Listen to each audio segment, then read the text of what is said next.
He was standing in the corner of the room when it happened, not speaking, not being spoken to, just holding his mop with both hands, watching a room full of brilliant and highly educated people fail at something he had understood the very moment he heard them describe it. The fluorescent lights above hummed softly in the silence. The faint smell of industrial cleaner clung to his gray uniform, and the machine, the beautiful and heartbreakingly silent machine, sat in the center of the workshop floor like a sleeping giant that no one in the world could wake.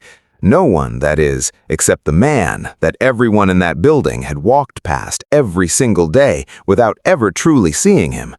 And if you have ever been the person in the room that nobody looks at, if you have ever carried something extraordinary inside a life that the world decided was ordinary, then this story was written for you. Because what happened next was not just about a car. It was about what happens when one human being finally decides to stop pretending they have nothing to offer. The Phantom X was not simply a car. In the world of American engineering, it was something closer to a declaration. A $5 million hypercar built entirely from the ground up at Titan Velocity Motors in Austin, Texas, representing 10 full years of innovation and hundreds of millions of dollars in investment, and the living dreams of more than 300 people who had given enormous pieces of their lives to something they believed would change their industry forever. The glass walls of the facility caught the Texas sunlight every morning like a cathedral, golden and proud and certain. Investors walked the hallways with the unhurried ease of people who expect to win. News cameras gathered near the entrance on important days, and the future, everyone agreed without question, was being assembled right here in this building by these people, piece by extraordinary piece. But for 21 days, the Phantom X had not made a single sound. 27 engineers had examined every inch of it.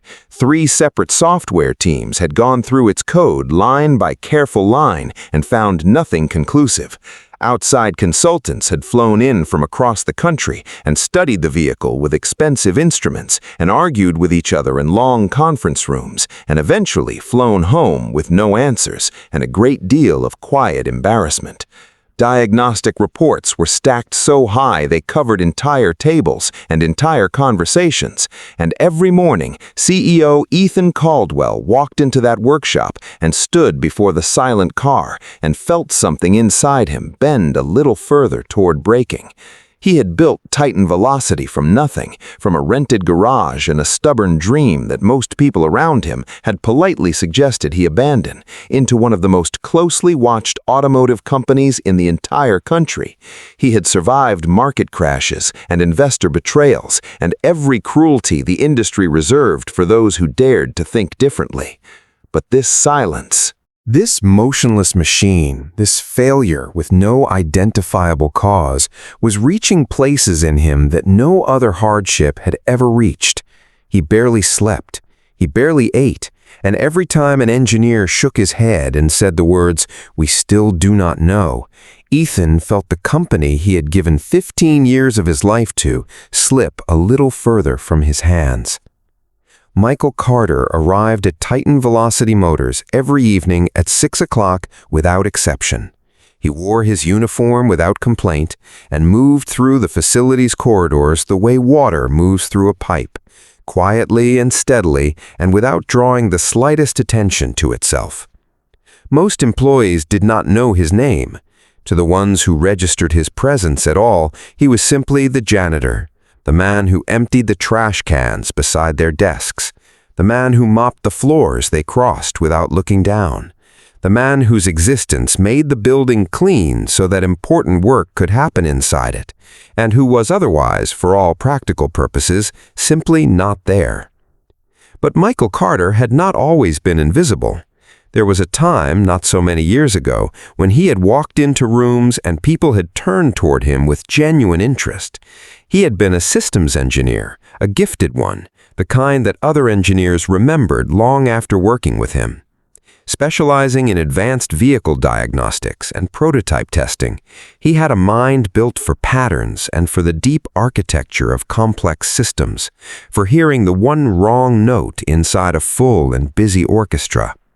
He had worked on vehicles that pushed every known boundary and solved problems that made experienced colleagues go quiet with a particular kind of respect. And he had genuinely believed he was building towards something lasting, a career, a contribution, a life that added up to something real and permanent and good. Then Sarah got sick. The illness arrived without warning, the way the worst things always do, and it moved fast and without mercy, and the medical bills followed with the same terrible speed. Michael drained their savings first. Then he sold things they could not afford to lose. Then he borrowed money with no realistic plan for returning it. He took whatever work kept food on the table and Sarah comfortable and the lights on. And gradually, without making a single decision he could clearly point to, he let his engineering life fall away, telling himself each time that it was only temporary, that he would return to it when things stabilized. But things did not stabilize. They worsened slowly, and then all at once. And on a quiet Tuesday morning in early spring, Sarah took her last breath with Michael holding her hand beside her, and something inside him that had nothing to do with money or careers simply went out, the way a candle goes out in a closed room, completely and without argument and without leaving anything behind. After Sarah, Michael stopped chasing anything. He did not apply for engineering positions or reach out to former colleagues or try to reclaim the professional life that had once defined him. He took the janitor position at Titan Velocity because it paid reliably and asked nothing extraordinary of him, and allowed him to be home every single morning when his son Noah woke up for school. That was the only calculation that mattered now. Everything else, the years of specialized knowledge, the gifts that colleagues had once quietly admired, the version of himself that had solved problems no one else could solve, he had packed away in a quiet room inside himself and stopped opening the door. And he had told himself, with the particular gentleness a person uses when they are trying not to hurt themselves, that this was enough, that being Noah's father was enough. And in the most important ways, it was. But something in him, some deep and patient and undeniable part of him, was still waiting. Noah was 8 years old and had not yet learned to accept the things that adults accept without question, which meant he loved his father with an uncomplicated totality that nothing in their circumstances had managed to touch. Every evening he sat at the kitchen table with sheets of paper and a fistful of colored pencils and drew cars. Not ordinary cars, but extraordinary ones, aerodynamic and powerful and impossible, with names he invented himself, lettered carefully across their hoods. And in every single drawing, without a single exception, there was a small stick figure standing right beside the vehicle. His father, always there, always exactly where he belonged. One evening, Noah looked up from his drawing and asked with the gentle directness that only children possess, "Dad, if you know so much about cars, why don't you work on them anymore?" Michael was quiet for a long moment. He looked at his son's face, so open and so entirely without the armor that years put on a person, and found that he did not have words for the honest answer. Some losses are too large and too layered to explain to someone who has never known that particular kind of weight.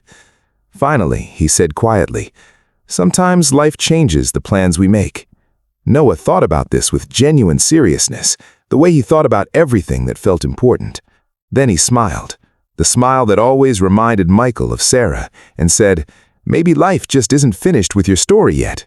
Michael laughed softly and reached over and touched his son's hair, but the words stayed with him long after Noah was asleep, drifting through the back of his mind all through the night, like a question he didn't yet know how to answer, but somehow couldn't stop hearing. 3 weeks later, on a Wednesday night, Michael was replacing a damaged sensor panel near the restricted testing wing when he heard voices through a partially open door. Engineers working late, not unusual. He was already moving past when a specific phrase stopped him completely. One of the engineers was describing the Phantom X's failure in exact technical detail, the startup malfunction, the authentication cycle behavior, the precise repeating pattern of the system collapse. And something in Michael's mind went very, very still. Not the stillness of confusion, but the stillness of recognition. The deep, unmistakable recognition of someone who has seen this exact thing before. Because he had. Not with this car and not with this system, but years ago, on a different prototype in a different facility, he had encountered a failure with an almost identical signature. A synchronization mismatch, rare and subtle and invisible to broad diagnostic tools because it lived in the gap between two systems, a fraction of a second wide, small enough to hide inside its own precision. And he had solved it once. He remembered exactly how he had solved it, every step. Michael stood in the hallway long after the voices faded, and his heart was doing something unfamiliar, something it had not done in a very long time. It was racing with something that was not fear, but its opposite, that electric, almost painful feeling of a mind reconnecting with itself after years of quiet separation. He thought about going home.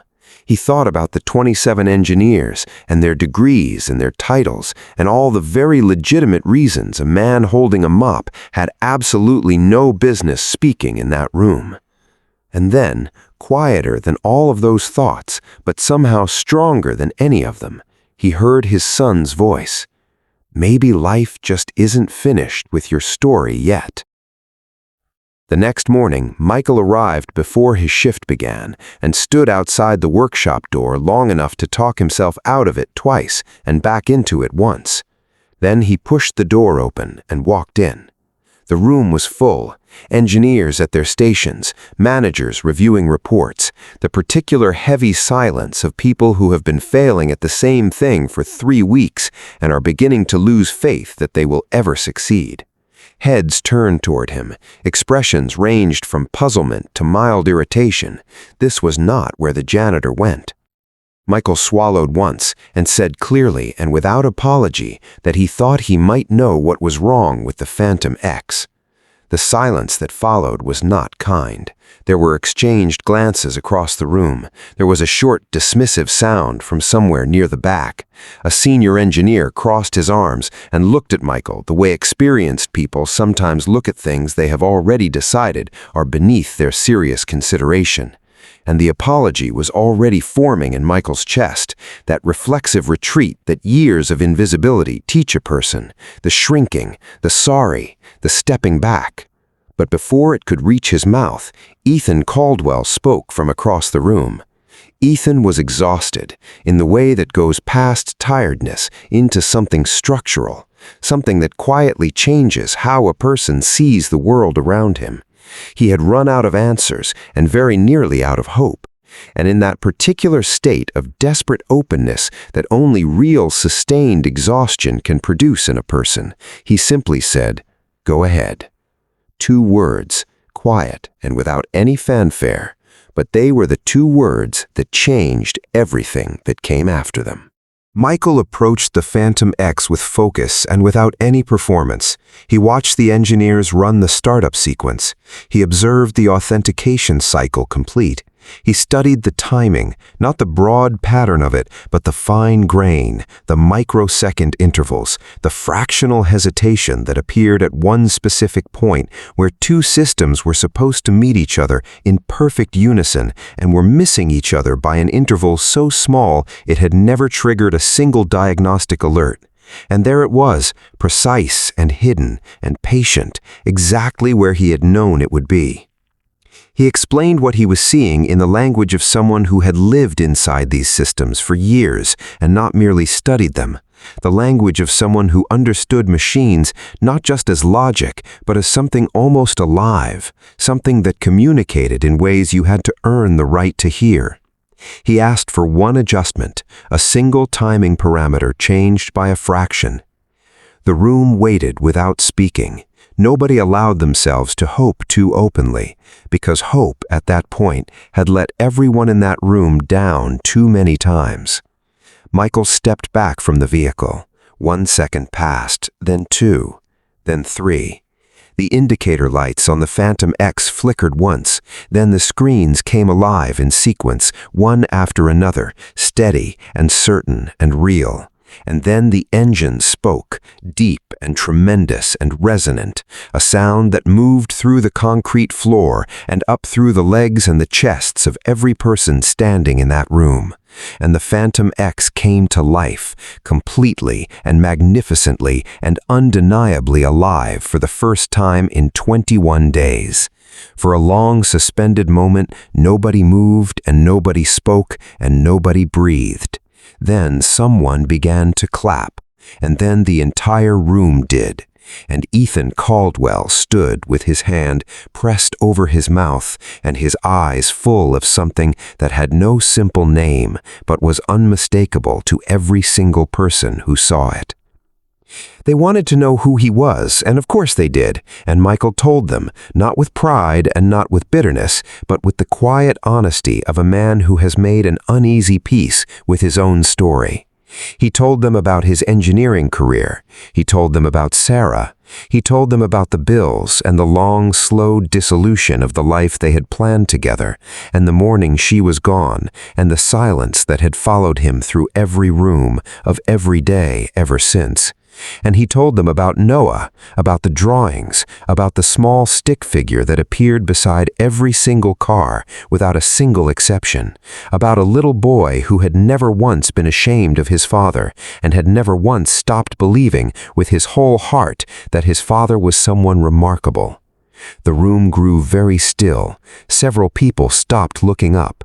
Several people made small, careful movements with their eyes near their eyes, because what they were hearing was not just one man's story. It was the story of every remarkable person they had ever walked past without looking. Every extraordinary gift they had failed to recognize because it arrived in a form they had not expected and had not been taught to see. That evening, Ethan drove to Michael's apartment. It was a small place and carefully kept, with Noah's drawings covering one full wall like a gallery of belief, like a testament built one colored pencil line at a time. Michael opened the door expecting some procedural matter requiring his signature, but Ethan held out a folder, and inside was an employment offer.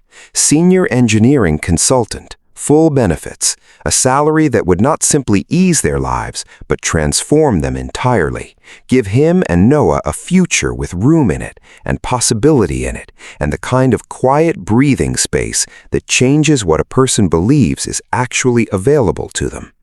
Michael stared at the paper for a long time without speaking, because some moments arrive too large for immediate words, and the heart needs time to expand around them. Then Ethan said steadily and with complete sincerity, "We did not hire you because you fixed a car. We hired you because you reminded us that talent does not disappear when life gets hard. It just waits, sometimes in places we never thought to look." Michael pressed his lips together and his eyes filled slowly, the way a room fills with light when a door is opened. He nodded once because it was all he could manage in that moment. When Noah came home that afternoon with his backpack still on and his shoes still untied the way they always were, Michael sat him down at the kitchen table, the same table where all those drawings had been made and all those quiet, faithful evenings had been spent, and he slid the offer letter across without a word. Noah read it carefully, with his lips moving slightly the way they did when something felt important and real. Then he looked up, and his eyes were wide and full and bright, and he said, "Dad," and then stopped because he needed a moment too.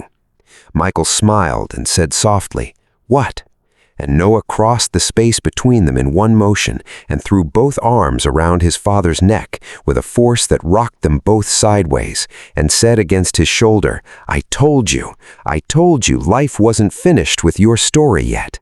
And Michael held his son, this small and fierce and faithful and utterly unwavering boy who had drawn him beside every car and every dream and every impossible machine without ever once leaving him out.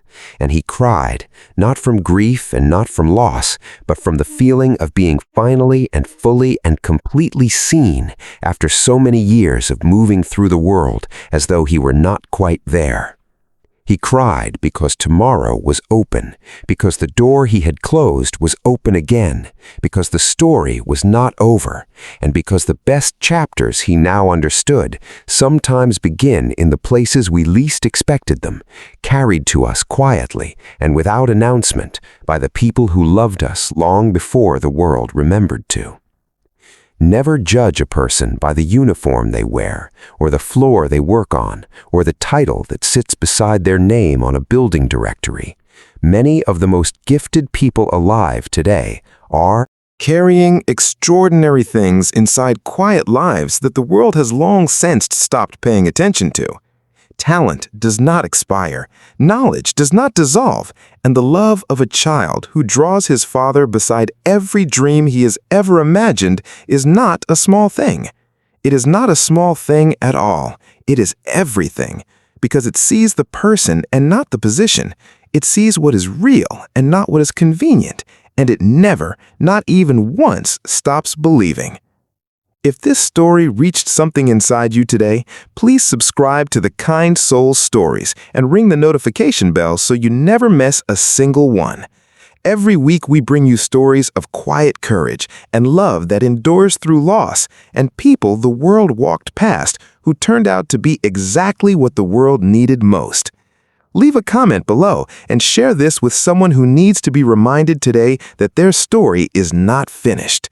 Because sometimes the greatest gift you can give another person is simply this: to look at them fully and without hurry and let them know they are not invisible.